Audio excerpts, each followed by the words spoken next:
여러분, 가나안 하면 뭐가 딱 떠오르세요? 그렇죠. 보통은 성경에 나오는 그 젖과 꿀이 흐르는 약속의 땅, 다들 그렇게 생각하시잖아요.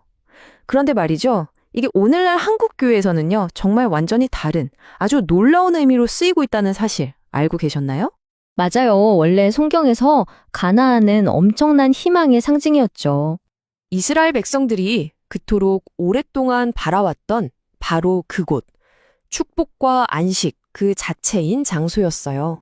그런데 바로 이 희망을 담은 이름이 오늘날 한국에서는 정반대의 의미, 그러니까 교회를 떠나는 사람들을 가리키는 말이 됐습니다. 정말 아이러니하지 않나요? 가나안이라는 단어를요, 한번 거꾸로 읽어보실래요? 안, 나, 가. 네, 맞아요. 교회에 안 나간다는 뜻의 말장난인 거죠.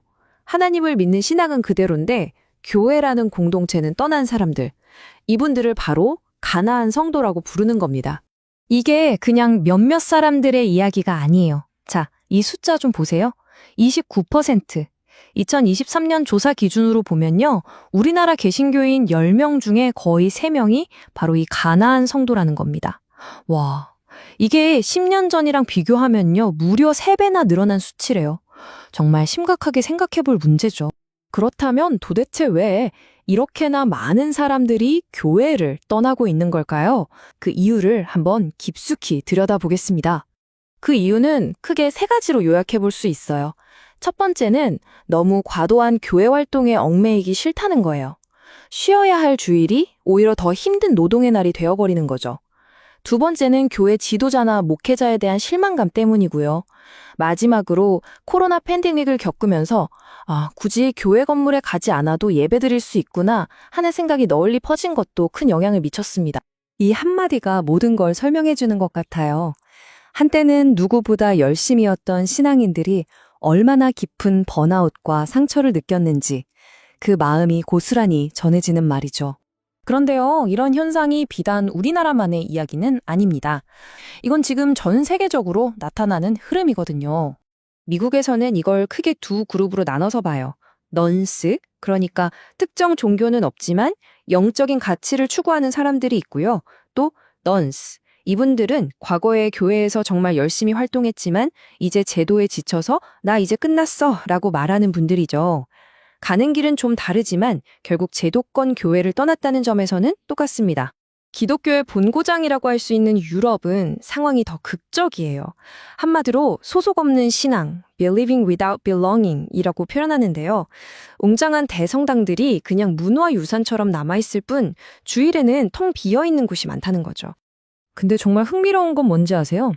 그렇게 텅 빈 성당의 벽 바깥에서는 오히려 더 깊은 영적인 갈증과 새로운 탐구가 조용히 일어나고 있다는 사실이에요. 제도를 떠나서 신앙의 본질을 찾으려는 움직임인 거죠. 그럼 이분들 그냥 신앙을 다 포기한 걸까요? 아니요, 절대 그렇지 않습니다. 오히려 자신들만의 새로운 형태의 공동체, 새로운 성전을 만들어가고 있어요. 예를 들면 이런 거예요. 미국에서는요, 식탁에 함께 둘러 앉아서 밥 먹고 또 삶을 나누는 디너처치라는 게 있고요. 영국으로 가보면 아예 숲으로 나가서 자연 그 자체를 느끼면서 예배하는 포레스트 처치 같은 것도 생겨나고 있대요. 그리고 이제는 너무나 익숙하죠? 전 세계적으로는 온라인을 통해서 거리나 시간에 상관없이 함께 교제하고 기도하는 그런 영적인 공동체들도 아주 활발하게 만들어지고 있습니다.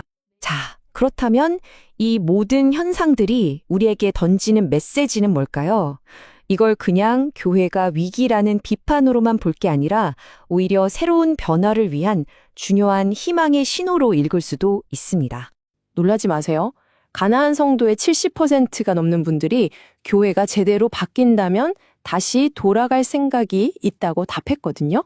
이건 교회를 향한 강력한 경고 등인 동시에 다시 회복할 수 있다는 가능성을 보여주는 정말 놀라운 지표 아닐까요? 그리고 이 성경 구절이 우리에게 정말 중요한 사실 하나를 다시금 깨닫게 해줍니다. 하나님의 임재라는 게 어떤 거대하고 화려한 건물 안에만 갇혀 있는 게 아니라는 거죠. 그분을 찾는 사람들이 마음을 모아 함께하는 것이라면 어디든 바로 그곳에 함께 하신다는 약속이니까요. 그래서 우리가 마지막으로 던져야 할 질문은 바로 이것입니다. 어떤 정해진 제도나 전통 혹은 건물을 넘어서서 우리는 진정한 영적 공동체를 어디서 또 어떻게 찾아 나갈 수 있을까요?